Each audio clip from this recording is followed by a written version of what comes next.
కార్తీక్ వాళ్ళ నాన్న శివనారాయణ ఇంటికి వచ్చి పెద్ద రాద్ధాంతం చేస్తూ అసలు ఇదంతా ఎందుకు జరిగింది అని చెప్పి అడుగుతూ ఉంటాడు. దాంతో అక్కడ ఉన్న దీప, కార్తీక్ వాళ్ళిద్దరూ కూడా మా విషయాల్లో మీరు జోక్యం చేసుకోవద్దు, మీకు మాకు ఎలాంటి సంబంధం లేదు అంటూ వాళ్ళైతే అంటారు. అది వినగానే అక్కడ ఉన్న కార్తీక్ వాళ్ళ నాన్న అయితే సరే ఈసారికి వెళ్ళిపోతాను, ఇంకొకసారి వచ్చినప్పుడు పక్కా ప్లాన్గా వస్తానని చెప్పి అంటూ ఉంటాడు. దాంతో కార్తీక్ అయితే నువ్వు ఇప్పుడు మర్యాదగా ఇక్కడ నుండి వెళ్ళకపోతే వెంటనే పోలీసులకు ఫోన్ చేస్తానని చెప్పి అంటాడు.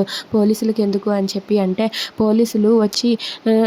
పోలీసులు రాగానే నువ్వు మా ఇద్దరిని టార్చర్ పెడుతున్నావని చెప్తాను, అప్పుడు పోలీసులు ఏం చేస్తారో నీకే తెలుస్తుంది అని చెప్పి అంటూ ఉంటాడు. దాంతో అక్కడ ఉన్న కార్తీక్ వాళ్ళ నాన్న నేను ఇంకొకసారి వస్తాను, ఇప్పుడైతే మాత్రం వెళ్ళిపోతాను, ఈసారి పక్కా ప్లాన్గా వస్తాను, అర్థమవుతుంది కదా అని చెప్పి అంటూ ఉంటాడు. దాంతో అక్కడ ఉన్న వాళ్ళందరూ కూడా చాలా సీరియస్గా చూస్తూ ఉంటారు. ఇక కార్తీక్ వాళ్ళ నాన్న అక్కడ నుండి వెళ్ళిపోయాక కార్తీక్ శివనారాయణ ముందు తల వంచి ఇలా అంటూ ఉంటాడు.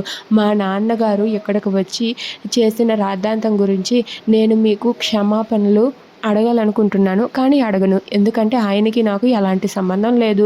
మీ ఇంటికి ఎవరో వచ్చారు, ఎవరో రాద్ధాంతం చేశారు, దానికి నేను ఎలాంటి క్షమాపణలు అడగను. దీప పద గోంగూర మటన్ మనం వండుదాం, ఎంత బాగుంటుందో కదా అంటూ దీపని తీసుకొని కార్తీక్ అయితే కిచెన్లోనికి వెళ్ళిపోతాడు. ఇదంతా చూసి అక్కడ ఉన్న సుమిత్ర, జ్యోత్స్న, పారిజాతం అయితే ఒక్కసారిగా షాక్ అయ్యి ఏంటి అసలు వీళ్ళు ఏం చేస్తున్నారు, మన ఇంట్లో వీళ్ళ పెత్తనం ఏంటి అని చెప్పి అనుకుంటారు. Please subscribe.